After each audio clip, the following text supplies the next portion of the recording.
So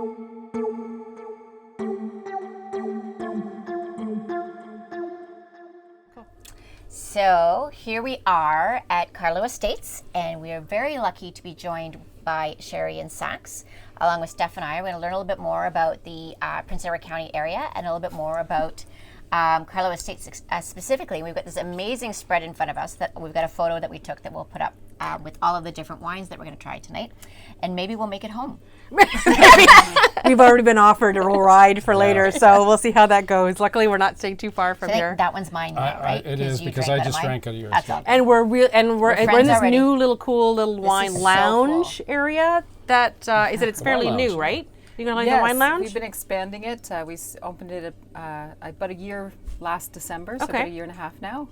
But it keeps growing, and we keep getting more sofas. It's so fun. Yeah, you're like a sofa. So if you have a really cool, like old French vintage sofa, French provincial sofa. Saxe figures she owns every French provincial couch in the area. So if you have one to sell, Only the pink and beige. Only the pink and beige ones, because you don't want Pink like and those burgundy. green ones. Or, Yeah, no green ones. Amazing. It's a fun space because you've got the French provincial next to like the plywood, to the like. This is what I put on my railing at Christmas. It's like evergreen with the lights in it. I love it. It's fun in here. It's kind of like a Chinese restaurant. You know, you don't Yeah, have where they have a little bit of everything. it's gonna be great at space for groups, right? So that's why I think that one of the things that you're trying to cater to. I think having groups coming through here, especially when you're on those wine tours, right, with the whole group, or for corporate events and stuff, at least you have a place that you can come and bring everybody, and they can be loud and boisterous, enjoy themselves, and at least you freed up the rest of the tasting room for the couples who are coming in and stuff like that. And it feels like I totally forgot about that whole other side. Like we're like this own little space that we can't hear them. They might be able to hear us later, but Sherry's created multiple spaces, so depending on the group, I mean, the wine lounge is chill and so much fun. But then, we've got the original tasting bar with a beautiful barn, this cathedral there. It's a stunning barn. We pulled up, I went, oh. And then we've got the patio in the back, and then we've got sort of couches on the outside, and then we've got the down at the just near our trailer. Trailer doesn't sound very romantic, but that's what it is. We live in a vineyard in a trailer, and there's the vintner's deck there, so people can sit out and overlook the vineyards. It's a beautiful view. So cool. And then down, of course, by the bridge, the dry stone bridge. And I saw you've got like a loft area as well above Yes, the that's tasting right. area. I love a loft. I don't know why. Maybe because I slept in one at camp as a kid. It could be. Yeah, that's also very romantic. Yeah. Okay, so tell me a little bit about Karlo Estates, just sort of the history on it to introduce it to our listeners or our viewers. Okay, well, Karlo Estates is one of the larger wineries in Prince Edward County. We founded the winery in 2005. We started planting in 2006. We did our first vintage in 2008, and then we opened the doors to the public on May 22nd of 2010. So we've been here for 14 years, but open to the public for 9. And we have one of the largest portfolios of unique premium wines in the county. And we do a blend of blended wines and also single varietal wines, and everything from dry whites to fortified or port styles. Wow. I love me some fortified wines. I'm a big port fan. So if you had to give your description in a couple of words of what your overall style is for winemaking, what do you have a certain category that you would kind of as a comparison for people so they would get an idea of what to expect? Or? Yeah, I would say clean, fruit forward, old world premium wines. Okay. With character, wines with character. Yes.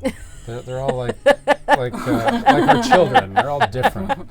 That's cool. But that's true. They're all fruit forward and Very friendly. clean taste profile. Yeah. I'm a huge fan of blends. I love, like, when I talk about, before I started this show and hanging a lot more with this lady, I was a big fan of, like, the California blends. Give me a big, bold red blend or a smooth white blend, and I'm a happy girl, until I started trying the single varietals. But I don't hear a lot about blends in Ontario as much as, say, like when I think of California. Correct. So California and they'll do it a lot in Bordeaux and France. Well, exactly. And then, of course, Spain. First world. Spain is also really big on blends. That's their... In Bordeaux, it's 5 different varietals. Yeah. So that's the art. And we're lucky to have one of Canada's top winemakers, Derek Barnett, who has won Winemaker of the Year back when he was with Southbrook.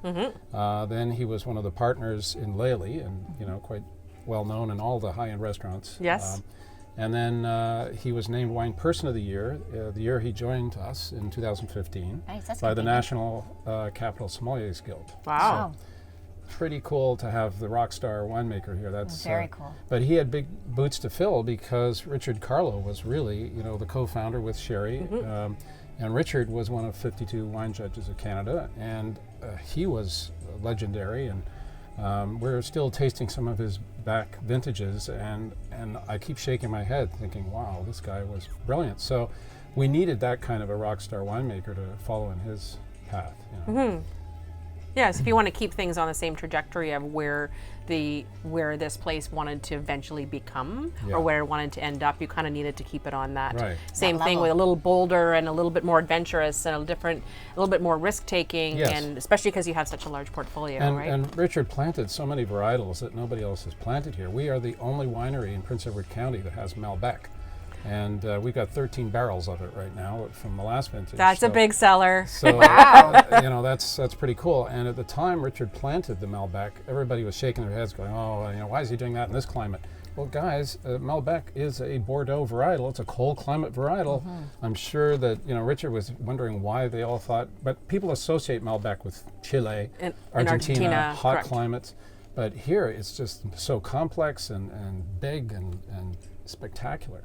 You'll actually So- probably get a more truer taste of what a Malbec's supposed to taste like here with a more of a cool climate one, because it doesn't have that intense heat, intense fruit, Exactly. right, It's not, that it has from not South too America. Hot. Exactly. It's not too much alcohol.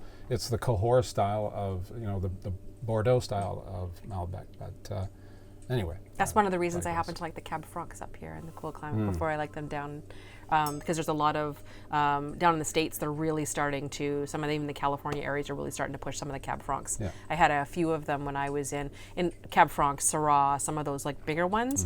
But because of the climate down there, I find that, yes, they're the big teeth staining, Yeah, overly rich, which are great and are big sellers, but I find it masks a lot of the nuance that you can find in those grapes, I where you know. really Very get it true. much back up here. You said it. Yeah. I'm a cool climate girl. I'm not afraid to admit it. I like going to the warm climates, but I like my cool climate grapes, and I'm okay with Give me that. the cool climate wines while I'm in a warm climate. Exactly. So what's the first one we're having?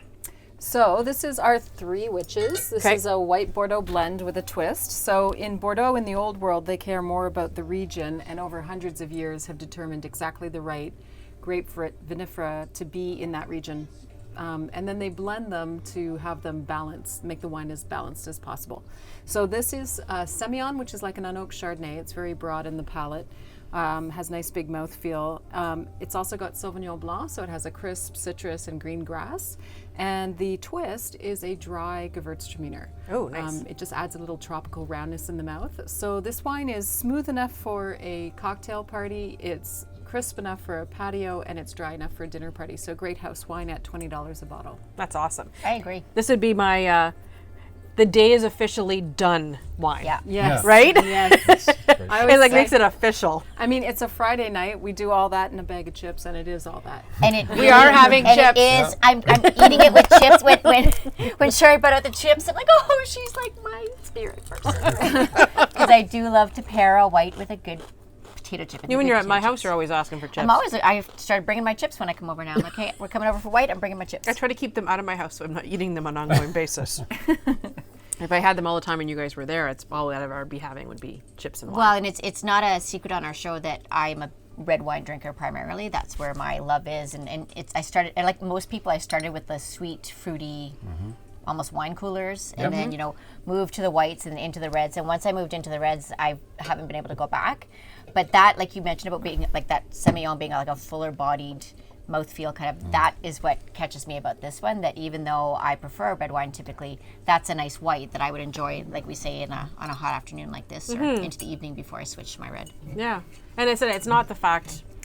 There's a lot of red wine drinkers that are always scared about trying white wines, and I think it's because, especially if they're only ever trying them in restaurants. I mean, as we know, that the go-to is Pinot Grigio, which is so much the complete opposite of all of those red wines that they've been enjoying. Yeah. But maybe if they want to experiment on white wines, a little bit more, they'd probably find some of those larger, fuller-bodied styles that might appeal to them. And I'm always trying to reminding people that most restaurants, their wine's by the glass. You can always have a sample of it before you buy it. So it's a good opportunity to try something different that you normally have. So if they give you a splash and you don't like it, at least you can say, hey, I gave it a whirl, and then go back to your Pinot Grigio. That's right. And the other thing I would challenge your viewers and even you guys to do as a segment would be fun is to actually try wine blindfolded.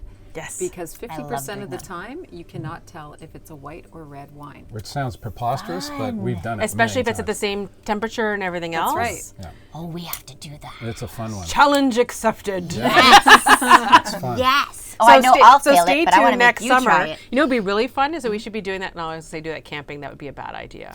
Camping's and already stuff. going to be a bad idea. Yes, I'm taking them. They've never been like in tents and stuff. So Well, I we're taking- have. It was like 25 years ago. She just went, but she just made arrangements to get a tent trailer. You're okay because with she said- bugs?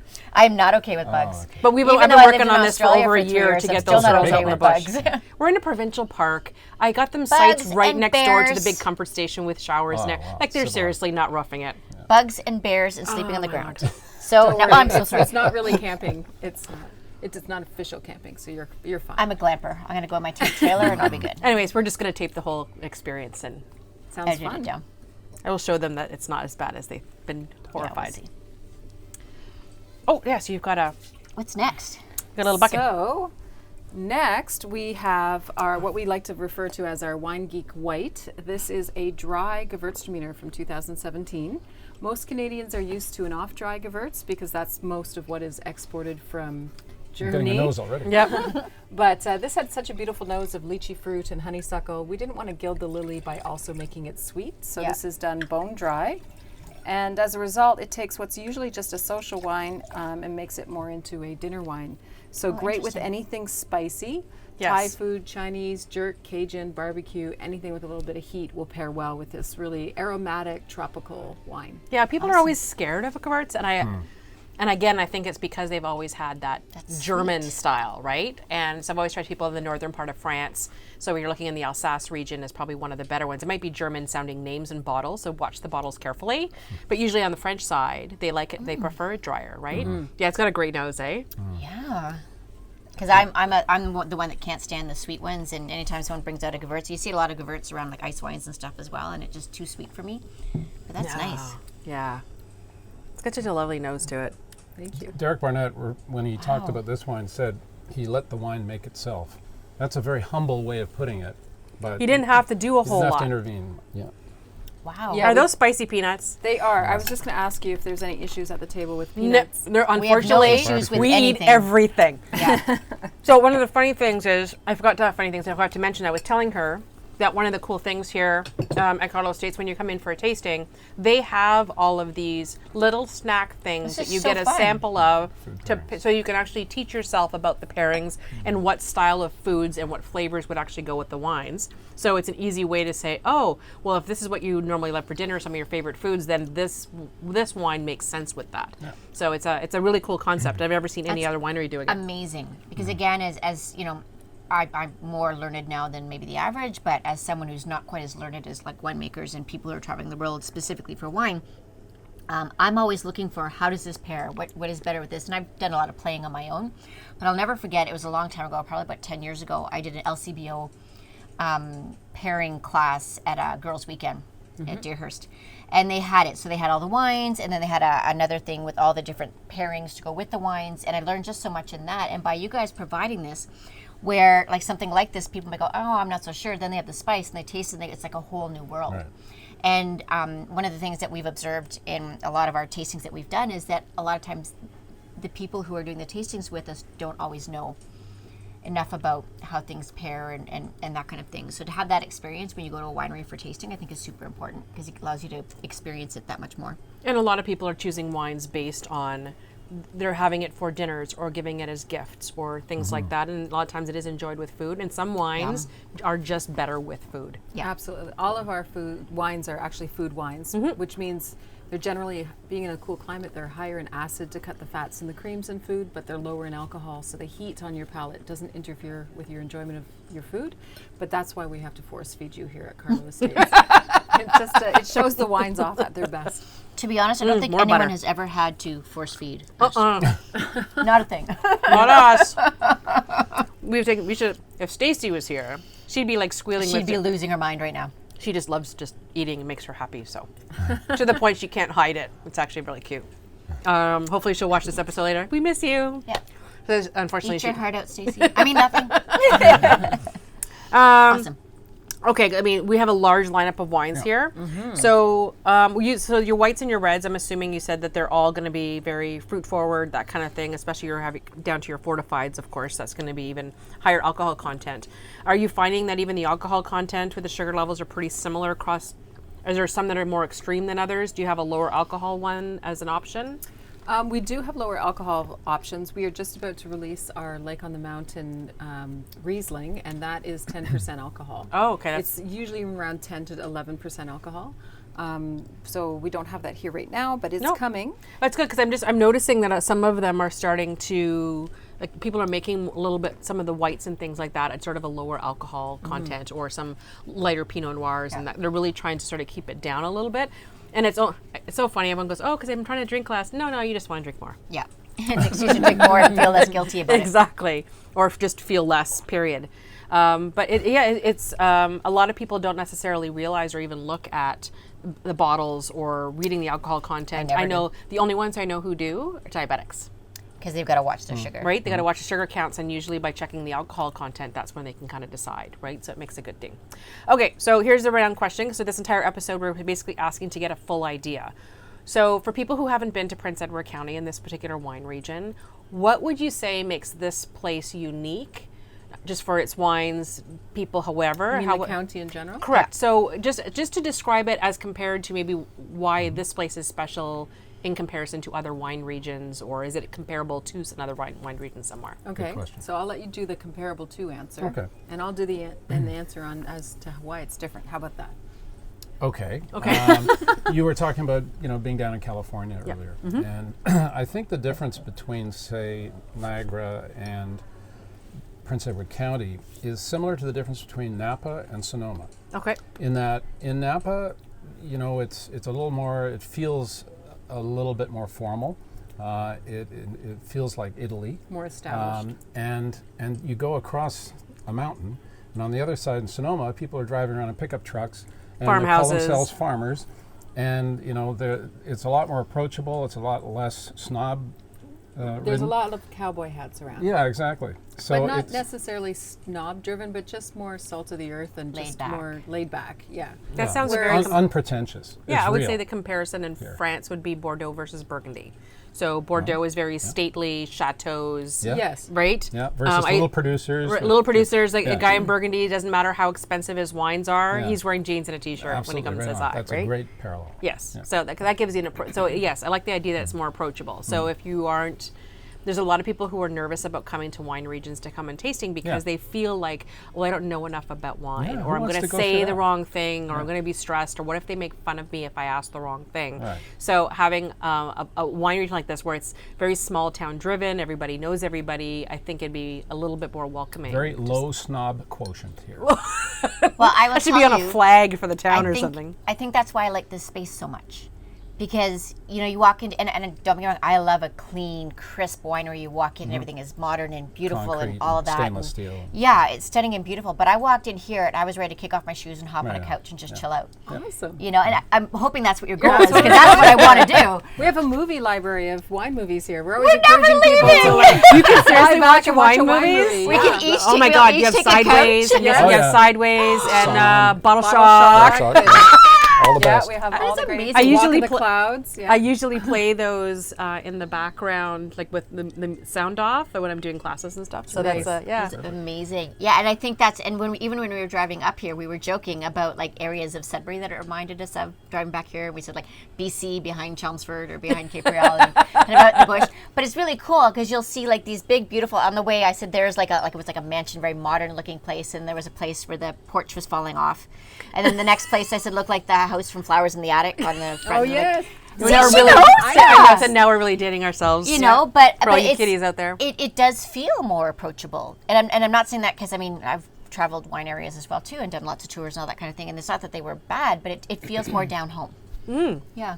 Good. So approachable's good. Okay. So now what makes it different? Then there's the soil. So what makes it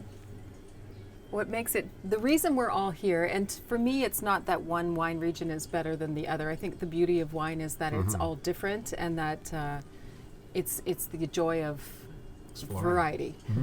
So it's not that any wine region is snobby per se. I just think that it's just a different feel. Like some are more formal and some are barn board. So, and that's okay. Like there's room for everybody, and it's not like one is right or one is wrong. Right. But one of the things that's neat about the county is that it is a lot of individuals that own the actual wineries, and so it's very mom and pop, it's very shoestring, and it's a lot of experimentation. So it's a really exciting time to come to the county, because you're going to taste some wines that might be a little bit experimental, and then you're going to taste some really beautiful wines, because the soil here has been compared to Burgundy, France. Of course, we're not Burgundy, France, we're the county, so we have our own terroir.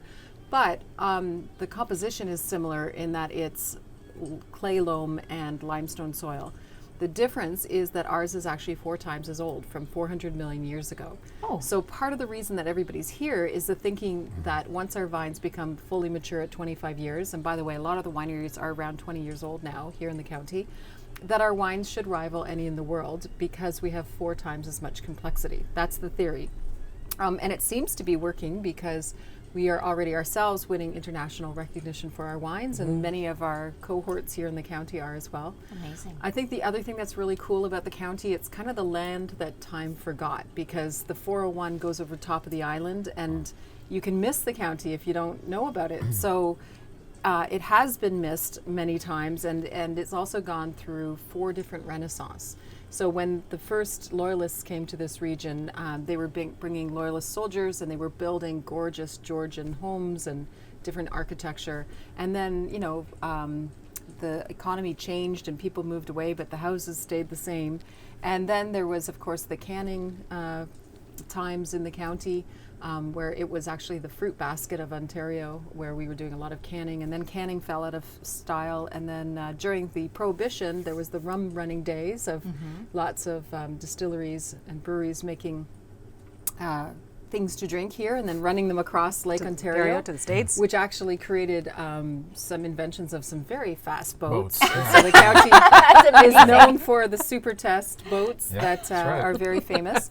And this is the 4th renaissance of the county, where agritourism is becoming really popular, and the wine industry has led now to lots of breweries, and now there's multiple distilleries coming into the region. So and big chefs. Yeah, and there's a lot of 5-star chefs are moving from big city centers to come here, because they want to raise their kids here, but they also want access to local food and produce. This was actually named the culinary capital of Ontario, because there's so many artisanal food producers and 5-star chefs living here, and of course with the wine and beer and distillery scene, it's just a really exciting time. So to make a long story short, you have these beautiful bucolic hills with great architecture everywhere you look, and it just looks like wine country dreamland. Like, it's just so perfect, and it's a painting everywhere you look. And anytime you come into the county and you cross one of those bridges, you can just feel the stress slipping off your shoulders, and so it's a really great place to come to relax.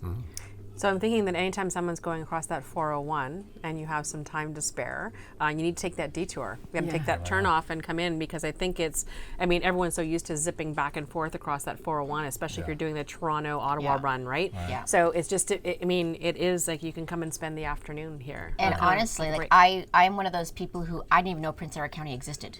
She's like, I want to go to Prince Edward County. I'm like, where's that? You're not going to the East I'm like, are Coast, you taking me to the East Coast now? What's happening? And then she's That's another trip. And then I even tried to explain to me where it was. I'm like, oh, okay, I think I know where it is. I mean, I used to spend a lot of time in Port Hope and Cobourg, but hadn't really gone any further east beyond when we drove to the coast 10, 15 years ago.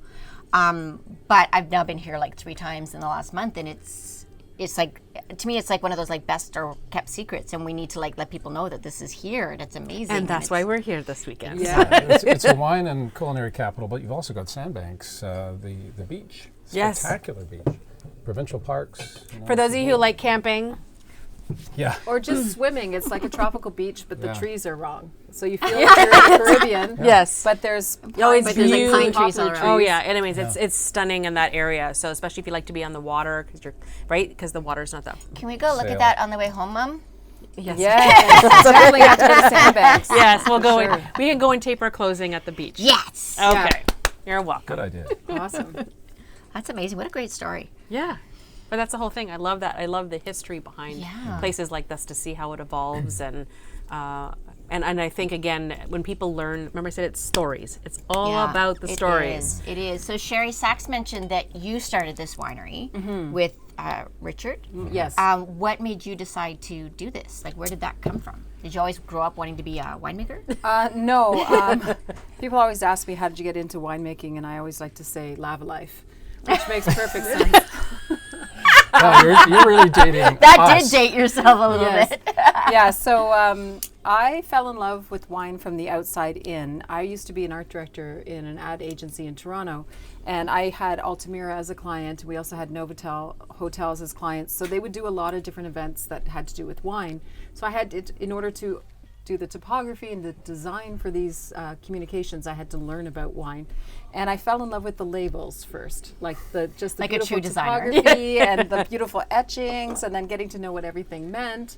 And then, of course, I opened up the bottle and found out there's a really beautiful wine in there. So, and then, being that this is a long story. You're Do you giving want them a the long real story? story. It's all good. Go for it. I'm Getting loving a real this. This is backstory. going to be the bonus episode. Yeah. So, I was really bad at dating men. I always had a magnetic attraction to the bad boys. Ah, yes. So I finally got fed up and I said to my girlfriends and my family, I said, you know what? I suck at picking the guys, so you guys are going to help me pick the guy. So I went on Lava Life, and my girlfriend, Christine, suggested that I make a list of all the things that I liked, and that I wouldn't be allowed to smile at any fellow unless he could check off everything off my list. So after being on Lava Life for about 8 months, I finally came across 3 guys that I thought were good contenders and I could legitimately smile at. So I started dating the first 2, and I was very honest with everybody. Here's my list. You check it off. And I told them I was dating other people, and they were dating other people. And then when I met the 3rd fellow, I said, well, I'm dating these 2 guys over here. And he said, well, I'm dating somebody else, so why don't you go and see what you're doing over there, and we'll get back to each other and just keep in touch. And I said, great. So in the meantime, I went back to dating the other 2, and I had a rule that I was going to be a good girl, and until we made a decision on who I was going to connect with. And when I broke my rule for the 3rd time, with the same fellow. This is the perfect room to be having this story in. Yeah. So I decided it was time to get off Lava Life. So Richard and I, he actually courted me by bringing me out to the county to look for vineyard land. I mean, what's a girl to do? What are you going to do? Like, That's sold, right? movie word. Yes. And when I met him, he was living in a 4-bedroom home where there was wine in different stages of completion in every In single each room. room. So it was like walking into a wine cellar with a 4-poster bed. Like, again, what's a girl to do? Love. Yes. So Richard and I connected, and being my background was advertising and design, and he was making all this crazy wine. He always had a dream of starting a winery. He was traveling for business. He was an engineer, and when he would travel all over the world, he fell in love with the convivial lifestyle of wine country. And he didn't know how or when, but he knew at some point in time he was going to own a winery. Because he started making wines from kits, actually, because his father was making wines from kits. And It's like the gateway drug, I guess. yeah. That's right. So when he realized if he helped his dad make the kit wine, that he would get some wines to drink with his friends, he started helping his dad. And then his dad tasted Richard's wine and said, you're really good at this, so why don't you make the wine? So he gave him the kit. And then Richard quickly became frustrated with the kit wine. He was not getting the complexity that he was tasting out of the LCBO. So at a very young age, he started importing grapes not only from Niagara, but California into his parents' basement in Rexdale. As you do. As one does. And so he turned his parents' basement into a garagista winery for personal consumption. It's amazing. So it was always good to be his friend because they always had The way wine was always more good. wine than what he knew what to do with. So this is basically a habit that got out of hand. And fast forward to him courting me. We took us about a year and a half to find the right land after interviewing every single winemaker we could find in the region and getting their opinion on where we should plant. And from that, we were able to make our own theory. So we wanted about 100 acres. We wanted south-facing slopes. We wanted the famous Hillier limestone soil. We were both located in Toronto, so we wanted to be closer to Toronto. And we wanted to be about 1.5 miles away from the lake, so we get the moderating effects of the lake, but not the wind burn. And we were, thinking of, being in a bit of a cluster with some of the other wineries. So after about another year and a half of looking, he threw a little a wrench into the plan by saying that he wanted a hip barn. So a hip barn is the kind of barn where the roof line juts out to one side because it just makes a little more room for the hay mound. And being that he was a civil engineer by trade, he just had a love of buildings. So we couldn't find this place with a real estate agent, although we all were trying very hard. And finally we just went for a drive around one day and we saw this for sale sign on the barn. So we pulled in and we looked around and we're like, well, let's go talk to the real estate agent and see what we can find out. We went to back out, and just as we did, there was a stake sticking out of the fence pole, the farm gate pole, and it ripped into our tire and ripped the tire right off the truck. Yeah. So we called CAA, and after they said, what, where are you? And they said, we're going to be about an hour and a half.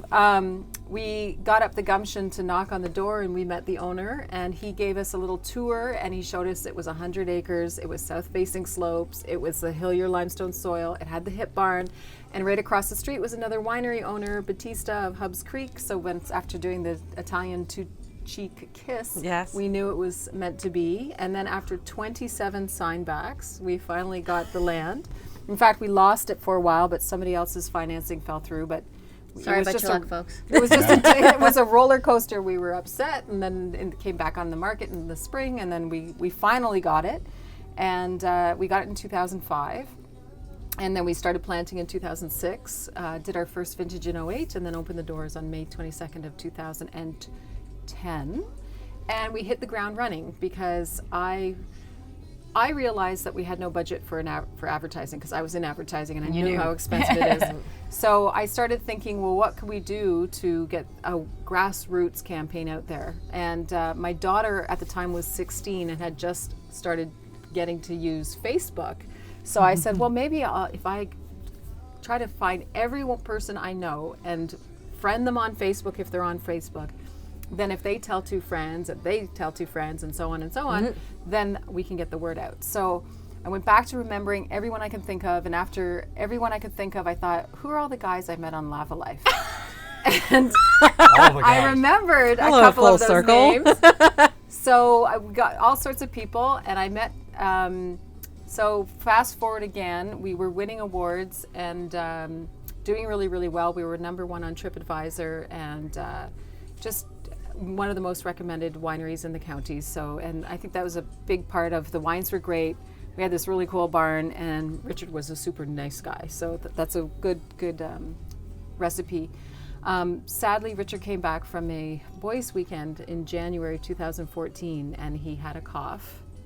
And after going to the doctor for antibiotics twice, they finally did a X-ray, and they discovered that he had a spot on his lung. So they said it must be a mistake. Someone must have touched the lens. So they did a bigger X-ray, and they got to the top of his liver and saw that half of his liver was covered in black. And they pulled back and did a CAT scan and discovered that he had stage 4 colon cancer. Holy cow. Yeah, and it was just out of the blue, like he just had a cough. And so sadly, Richard died because by the time they found out, all they could offer was palliative care.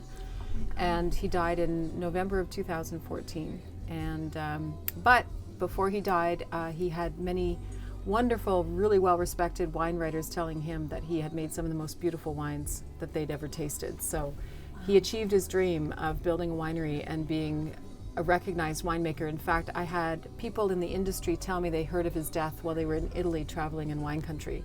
So I was just so blown away that his reputation had become that far-reaching.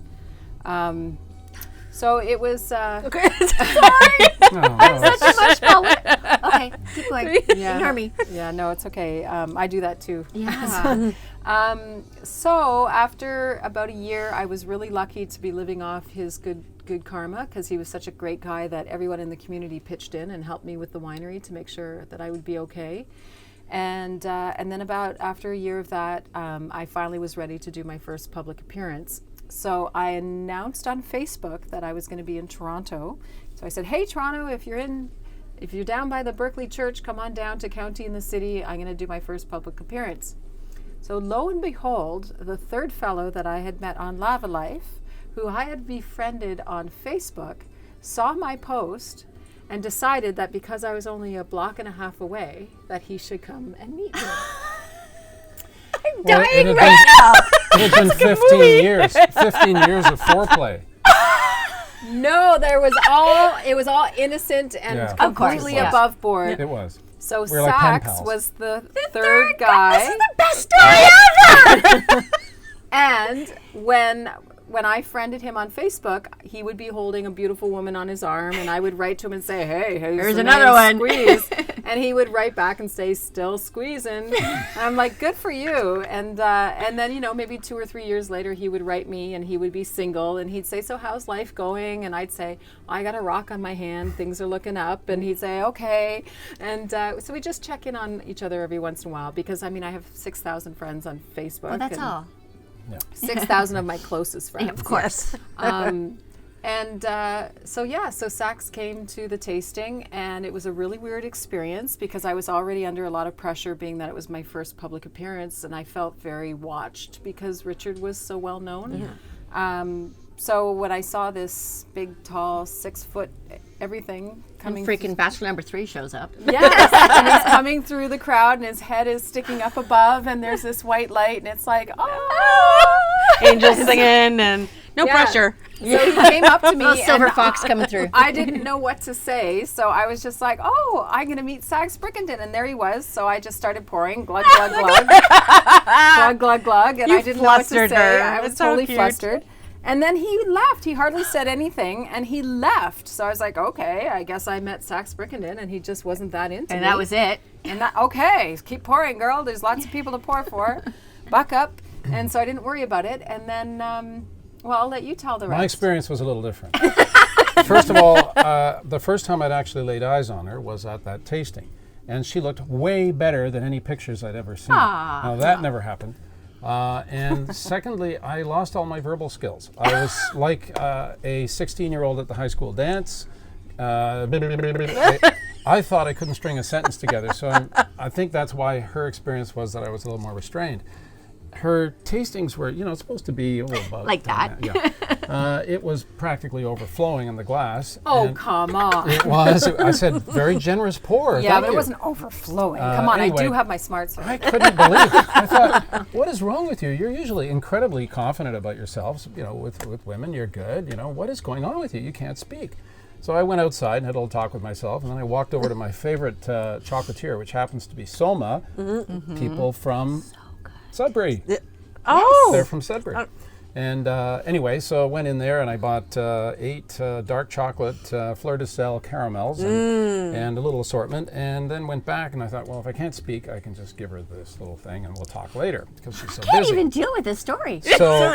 So 2 days go by, and I'm not that I'm waiting by the phone, but I was waiting You're by waiting the by phone. the phone. And I get this text 2 days later. I guess it took her a while to get everything She's got to sorted. wait 2 days. It's like the rule. OMFG, this stuff is like crack. And so I thought, I'll be cool. I won't respond right away. So I waited, 10 Half an hour? seconds. Oh, okay. And I responded, I can get more, And she said, well, I'll only take delivery if it's at the bar at the you're Devonshire smooth. Saturday. So she made me come to her hood. As And I thought, she well, should. she's certainly worth it. So I said, yeah, absolutely. So Those were that part was of it. our rules back from Lava Life days from my girlfriend. She said, if the comes to guy you. can't come to your own neighborhood to date you, then he's not that interested and he's not worth your time. So he had to come 2.5 hours out from Toronto to the county to meet me. With chocolate. With chocolate. Yes. Did you bring the chocolate? Yes. No. Okay. Yeah. Then we got a bad form if you went out there. No, I delivered. I delivered. I delivered, Steph. I delivered. So how long has it been now? 4 years. So we've been together Amazing. for 4 years, and yeah, we're actually engaged.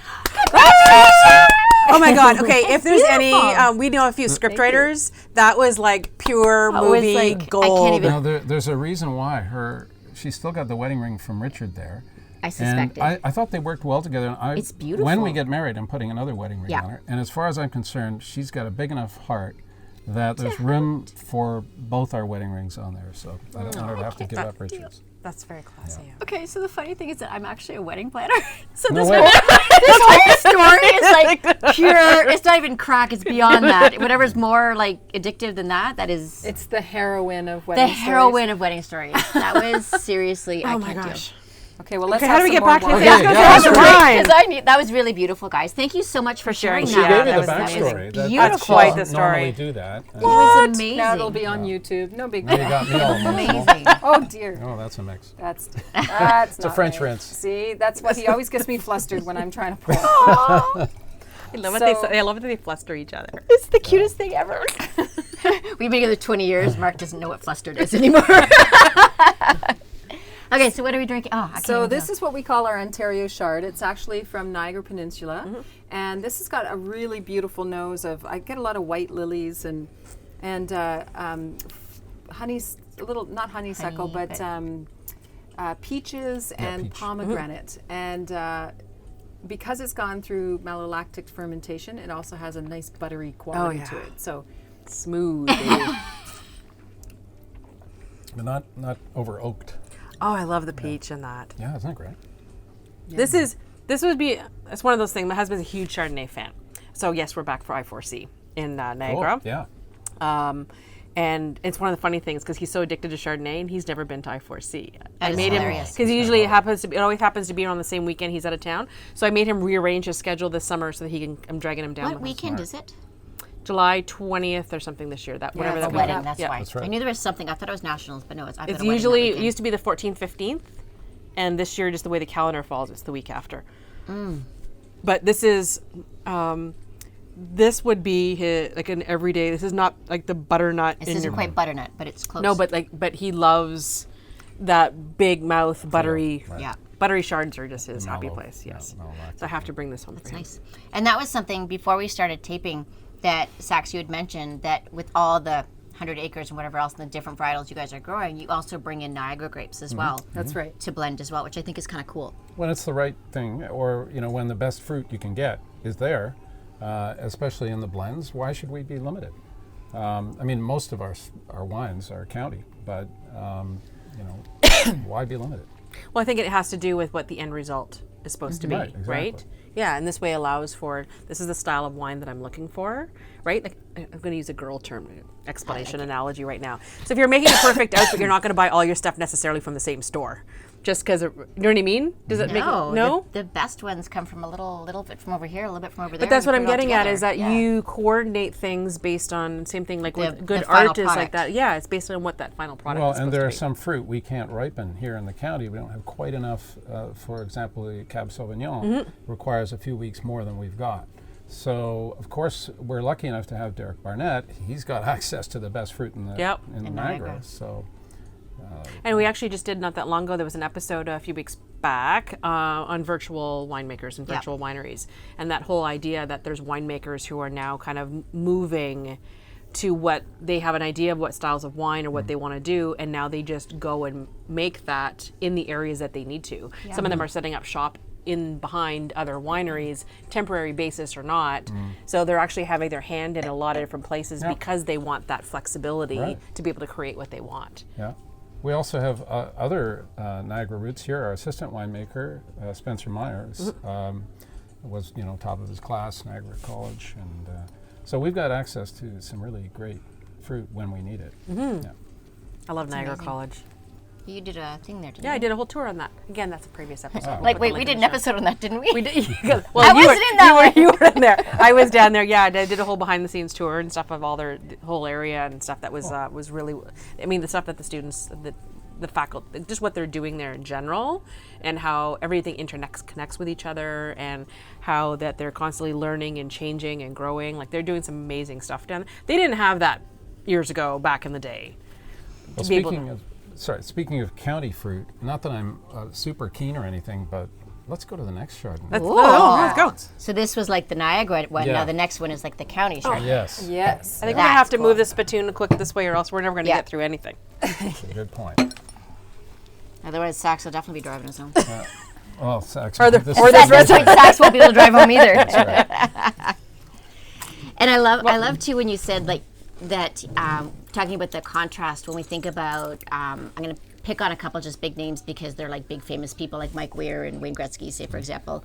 And then when you guys are like, yeah, and we live in a trailer out in the back overlooking the, and I love that juxtaposition a little bit because a lot of people assume that if someone is self-employed or owns a business or something that you are like rolling in the dough, and it's like not always. Sometimes we're like everybody else. We got to pay our bills, and sometimes you got some stresses and whatever, and so it's almost like it's more relatable. Well, And you're here for, and it's what you need at the time, and it works for you guys. And this is the lifestyle. This is what you want, and choose to produce and choose to spend your time. This is a lifestyle that you've created, and Yeah, that you love, it's real. and being in and around it. there's no chateau Yeah. at Karlo. Yet. No. Yet. Yeah. I've got your back, Sherry. Yet. Yes. It won't be a chateau. Yeah. It's not what we're It's about. usually the third generation that's laughing and scratching. We're just Pope. Right? Oh, I hear you, my friend. I'm right there with you. Well, the thing is As that, when Sherry's growing the business, 15% a year, that means if we put our wines on oak in barrel for a couple of years, that means we have to have 30% more inventory today. Yeah. Or we won't hit our sales Yeah. target in 2 years. So there's it's capital intensive business. Very much so. When I met Sherry, immediately I found myself retiring from the company I founded 41 years ago, and moving here. And wine's always been a passion of mine as well. I studied it in Italy, 3 years running. Went to a course in San Gimignano at the Italian Wine Academy. Got my certificate. Always traveled through the eyes of seeing wine country wherever it was in the world. That's probably why I haven't been to China. And I hear you. it's Sorry, sorry, it's China. just, I'm waking up in the middle of a vineyard now, and we look out the window and we see, oh, gee, we've got to get to this and deal with that in the vineyard, and you're really living it, and you're not in a chateau looking out at the high view. You're looking at the low workers view, doing it. going, You're right in there should experiencing we do a little leaf pulling? The canopy's looking a bit thick. That's we're living on the ground. But that shows that amazing. you truly have a passion Yeah. for Yeah, the we business and the wine that you're creating, is that you want to be hands-on Yeah. and have that little bit more influence and a little bit more control Mm-hmm. and a little bit more, having your hands in it and being in it. Yeah. Now when you speak about it, right, it's like as you said, it's Like like your the children. children. It's like Yeah. your children. Exactly. So true. So I speaking feel of our like they're a little children, less Speaking of children. stressful. Pardon? I feel like they're a little less stressful. They're a little I stressful. have two teenagers, so yeah. the more you interact with them, the less stressful it is. It's the opposite with my children. So, Okay. so this is one of our pride and joys. This is our 2017 Estate Chardonnay, and this is the result of 2 years of patience. In 2015, when Derek came to us, it was really the first vintage that we got a full crop off of our estate-grown Chardonnay. That Chardonnay was planted by my late husband, and after tasting so many wines in competition, because he was one of only 52 wine judges in Canada, he was able to identify exactly the right clone and the right rootstock that he wanted to create the taste profile that he thought would best suit this terroir. So when Derek, who's known for his Chardonnays, made this first Chardonnay in 2015, Canada's first master sommelier, John Szabo, tried it, Yep. and he said it was so good. He said, Sherry, if it was my money, I would plant all back 30 acres in Chard. Chestnuts. And I'm like, well, I don't know if we're going to do that or not. But he said, and you should also consider getting involved with I4C and being keynote speakers. And I said, well, if you're going to invite us, then we're going to politely turn you down, because if we're going to do it, we're going to do it right. And we decided that, being that we only have about an acre of the estate Chard, that we would bite the bullet now and keep it in barrel for 2 years. So last vintage, we didn't have any estate Chardonnay for sale at all. And we put this one into third fill French oak barrels for 11 months, and then further aged it in bottle. So it was lightly oaked over a long period of time, and then given a lot of time to rest. So the result is all sorts of creme brulee hazelnut and caramel, and it's dangerously delicious. So I know this is right up your alley, and I'm just so excited. Like all of my favorite flavors in wine. So this one's gotten a lot of great press for us. It got 93 points from Steve Thurlow of Wine Align. I think Michael Goodell, if I remember correctly, gave it 92. And it just won a gold medal at the All Canadian Wine Championship. Yay! Yay! So cheers to exciting. that. And we're having it here. Cheers. Cheers. Cheers. Congratulations. Thank you. It's a good thing when you, little time, all it takes, right? Little patience. Yeah, that's. So it was left on the lees for a bit. So it's got a little bit of that surly creaminess on top of the mallow. Okay, I said I much I like the other one. I like the other one for me. This is Norm's. Yeah, Norm, I got you. I can't talk right now.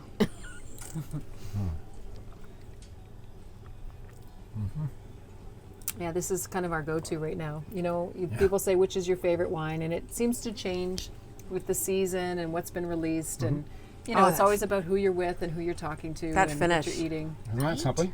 It's That's super where the light, creme right? brulee comes out for me. Yeah. Yes. Need a moment alone with my It's all, glass. it's all about the finish. Yeah, we're pretty happy. That with is this one. beautiful. Thank you. So how about that other? So how much? 30 So how much did acres? you make of that? We only had 1 acre, selling so fast. there's not a We'll be out of it lot. soon. We've only got about, I don't know, 3 or 4 skids. So there's 56 skids on 56 cases on a skid. Maybe 200 or 300 bottles, but we're selling through it very fast, especially now that it's won the gold medal from I the think All they're Canadian Wine selling a couple Championships. bottles. So I was going to say I'm taking some now, but I'm also going to take some later. So yes, I agree. We're going to have fun writing all this stuff down later.